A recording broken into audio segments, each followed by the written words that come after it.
Karena terlalu lama jomblo, cowok ini nyium patung manekin guys. Pas dia lepas kalungnya, manekin itu malah berubah jadi manusia dong, jadi cewek cantik. Nah si cowok kesenengan nih, cewek itu diajakin ngedate kan. Dia bingung ngeliat makanan kok dibungkus kertas, ngeliat TV juga dia takut. Sialnya pas cewek ini mau dandan, dia ngeliat kalung cantik itu kan dipakai lagi. Dan kutukannya kembali guys, dia jadi manekin lagi. Cowok ini nggak tahu kalau kunci kutukannya tuh ada di kalung itu. Karena ternyata dulunya cewek itu emang manusia guys, tapi ada penyihir jahat yang ngubah dia jadi manekin pakai kalung itu supaya nggak bisa gerak dan jadi milik si penyihir ini. Nah karena nggak mau kalau cewek ini direbut sama cowok itu, si penyihir udah mau ngebawa dia kabur pakai balon udara kan. Untungnya si cowok datang buat nyelamatin. Leher penyihir jahat itu juga dipasangin kalung terkutuknya. Dan akhirnya dia berubah jadi manekin guys, malah jatuh tuh dari balon udaranya. Karena udah rusak, penyihir itu terkunci jadi manekin selamanya dan gak bisa balik jadi manusia lagi. Ibu ini panik karena anaknya masih kecil, tiba-tiba nemuin makhluk ini nih guys di hutan. Kecil, punya sayap, dan kondisinya kayak udah kering gitu. Karena aneh, akhirnya dibawa pulang ke rumah.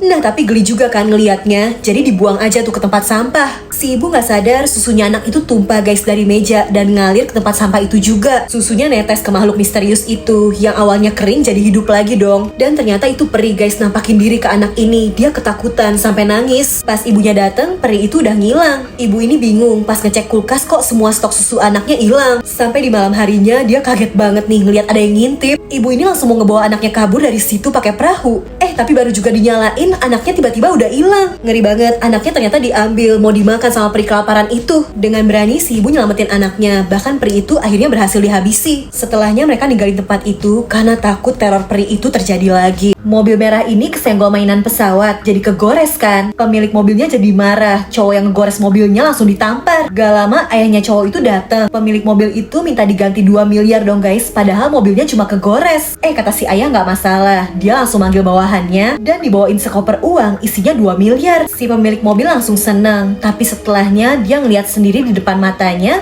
mobil itu langsung dihancurin. Dia jadi nggak ada mobil buat pulang kan. Tapi dia ditawarin buat ikut aja, dianterin. Sampai akhirnya dia malah dibawa ke daerah yang bener-bener sepi, nggak ada orang. Pria ini ketakutan, sampai-sampai dia udah mau balikin aja deh uangnya. Jadi ayahnya itu mafia ternyata, biasanya kejam dan anak buahnya banyak. Dia marah karena tadi anaknya udah ditampar kan. Ya pria itu akhirnya dikasih pelajaran, dihajar abis-abisan dan dibuang di tempat sepi supaya nggak bisa minta bantuan. Wanita ini tiba-tiba aja kebangun di sebuah peti yang terkunci guys. Dia udah teriak-teriak minta dibukain, tapi nggak ada yang nolongin. Ngeri banget, dia dikerubutin binatang. Bahkan karena petinya sempit, dia jadi kehabisan napas. Untungnya di situ ada handphone, dia langsung cepet-cepet nelpon polisi. Masalahnya dia terkunci di dalam peti yang dia nggak tahu kan lokasinya di mana. Polisi butuh waktu buat ngecek lokasi GPS-nya. Wanita ini disuruh nunggu, tapi dia panik karena baterai handphonenya juga udah mau habis. Polisi akhirnya berhasil ngelacak titik lokasinya, tapi peti itu dicari-cari nggak ketemu-ketemu. Padahal wanita ini udah teriak, malah handphonenya udah mati. Dia nggak bisa minta tolong siapa-siapa lagi. Di saat putus asa, tiba-tiba petinya kebuka guys. Dia ngeliat cahaya. Nah tapi sebenarnya wanita ini bukan terkurung di peti. Dia ini lagi koma di rumah sakit, nggak sadarkan diri. Dan yang tadi itu semuanya cuma hayalan yang dia rasain karena dalam keadaan nggak sadar. Cahaya yang dia lihat itu ya pas dokternya lagi ngecek matanya. Sedihnya wanita ini masih terbaring koma, makanya dia ngerasa terkurung di dalam peti itu. Pria ini sebenarnya bisa ngeliat normal, tapi dia pura-pura buta biar orang pada kasihan, dan kalau dia ngintip cewek cantik gak ketahuan. Jadi dia sering dipanggil orang kaya buat main piano. Dikiranya hebat kan, gak bisa ngeliat tapi mainnya jago. Hari itu dia malah ngeliat suaminya wanita ini tergeletak tewas di lantai. Istrinya nih santuy aja kayak gak terjadi apa-apa. Pria ini mulai ngerasa ada yang gak beres. Dia akhirnya minta izin ke toilet kan nih. Di dalam toilet ternyata ada selingkuhannya wanita itu guys. Jadi dia dan selingkuhannya yang udah menghabisi sang suami, mereka tenang aja karena dikiranya pria ini gak bisa ngeliat kan. Besoknya dia mau ngelapor ke kantor polisi.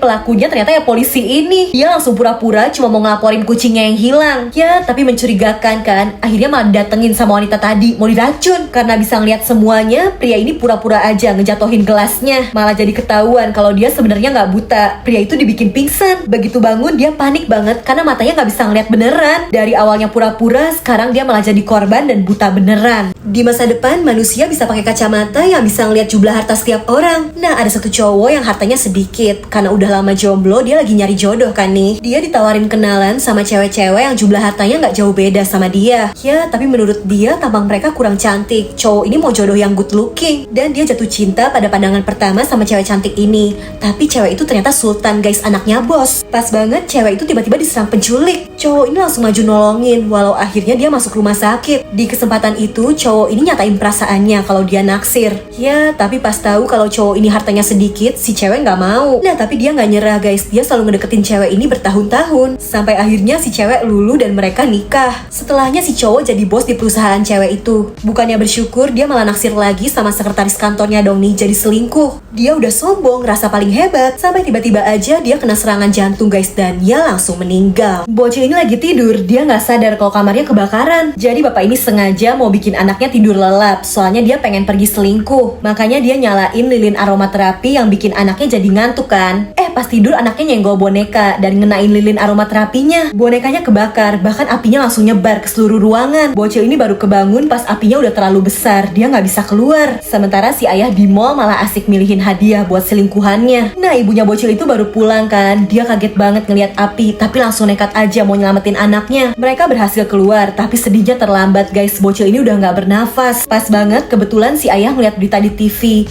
Dia baru tahu kalau anaknya jadi korban kebakaran gara-gara lilin yang dia nyalain. Dia nyesel, tapi ya semuanya udah terlambat. 4 bocil ini sahabatan, tapi agamanya beda-beda guys. Suatu hari mereka nemuin ada kucing mati. Nah, bocil yang cewek ini Kristen. Dia bilang kucingnya harus dikubur. Jadi mereka beli tuh ember, sekop. Udah gitu bocil yang muslim ngasih tahu kucingnya harus dikasih kain kafan dulu sebelum dikubur. Jadi mereka nyari kain putih dulu nih. Bocil yang ini Hindu. Dia bilang kuburan kucingnya harus dikasih bunga juga biar tenang. Akhirnya mereka cari-cari bunga juga kan nih. Nah, kalau bocil yang ini Buddha. Dia bilang kucingnya harus didoain dulu pakai dupa. Jadi mereka ambil dulu nih di kuil. Setelah itu mereka pergi ke bukit belakang sekolah mau nguburin kucingnya. Karena kepercayaan mereka beda-beda, kuburan kucingnya juga jadi rame ya. Dikasih salib tapi ada dupanya, terus dikasih foto, dikasih bunga. Kuburannya jadi penuh toleransi sesuai agama mereka yang beda-beda. Pas mau ngedoain kucing itu, bocil-bocil ini juga baru sadar ternyata cara doa mereka beda-beda. Ya, tapi walau beda agama, mereka berempat tetap bersahabat dan saling toleransi. Karena penampilannya cupu, cewek ini jadi selalu diganggu guys. Dan tiba-tiba cowok paling keren di sekolah ini nyamperin. Kirain mau nolongin, ternyata ikut gangguin cewek ini juga. Cewek ini selalu gak pernah dianggap, sampai-sampai dia jadi kesandung guys dan nabrak si cowok keren. Pas ngeliat dari deket, cowok ini baru sadar si cewek ternyata cantik juga. Dia jadi tertarik sama cewek ini. Tapi pas ada temennya yang lain, dia tetap sosokan ngegangguin cewek cupu ini. Sampai tiba-tiba di acara sekolah, cewek ini nunjukin penampilannya yang cantik guys, gak tampil cupu lagi. Ya, tapi di depan temen-temennya, cowok ini masih sosokan ikut jahat kan. Cewek itu sampai kecebur kolam. Kasian banget, dia kayak gak bisa berenang guys. Si cowok langsung ikut nyebur buat nolongin. Ternyata cewek ini cuma balas iseng. Dia sebenarnya bisa berenang kok. Ya, tapi karena sering usil-usilan gini, mereka berdua akhirnya sadar kalau ternyata saling suka. Aneh banget guys, tiap cowok ini buang air kecil, keringetan, yang keluar bukan air tapi mie. Dia ngecek ke dokter kan. Awalnya si dokter gak percaya. Sampai dia tunjukin langsung nih, bener dong tubuhnya bisa ngeluarin mie. Bahkan ternyata kalau Spider-Man bisa ngeluarin jaring laba-laba kan, cowok ini juga bisa ngeluarin serangan mie guys buat nyelamatin orang-orang yang butuh pertolongan. Cowok ini akhirnya mulai ngebantuin orang-orang yang kelaparan di jalan. Dia kasih mie yang keluar dari tubuhnya sendiri. Ya nggak tahu juga ya keluarnya dari bagian mana. Cowok ini pakai kantong di kepala biar nggak dikenalin, tapi tetap aja dia jadi viral karena bantu orang lain. Nah, dia pengen jadi pahlawan yang lebih hebat kan. Dia semakin ngelatih kemampuan mie-nya supaya bisa dipakai buat nyerang. Dia mulai nyelamatin orang-orang yang diserang dan butuh pertolongan. Sampai akhirnya dia harus ngadepin sekelompok orang jahat. Dia udah berusaha ngeluarin kekuatan mie-nya tapi sulit guys. Bahkan dia diserang abis-abisan, tapi ajaibnya seluruh tubuhnya berubah jadi mie. Dikira cowok mie itu udah lenyap. Ternyata mie-nya ngumpul dan bisa balik jadi manusia lagi dong. Kali ini penjahatnya langsung diserang pakai mie yang masih keras dan akhirnya kalah. Cowok ini berhasil jadi superhero hebat yang populer dengan kekuatan unik yaitu mie. Pria ini masuk ke sebuah ruangan yang isinya harta karun guys, penuh koin emas, gelas emas. Sampai tiba-tiba pas dia ambil sebuah gelas, tumpukan emasnya langsung berjatuhan. Dan ternyata di balik situ ada seekor naga yang ngejaga tempat itu. Sialnya naga itu jadi bangun kan. Pria ini ketahuan. Pas banget dia ngeliat di antara tumpukan emas itu ada batu permata bercahaya yang berharga. Mau coba dia ambil. Pria ini berusaha ngalihin perhatian naga itu, tapi batu permatanya malah jatuh ngegelinding. Naganya juga semakin ngamuk dan mulai ngancurin tiang-tiang. Sampai akhirnya pria ini terpojok dan berhadapan sama naga yang siap nyemburin apinya. Nah, tapi untungnya pria ini ternyata punya cincin ajaib yang bisa bikin dia menghilang guys, gak kelihatan. Dia akhirnya bisa kabur dan berhasil selamat dari semburan api naga itu.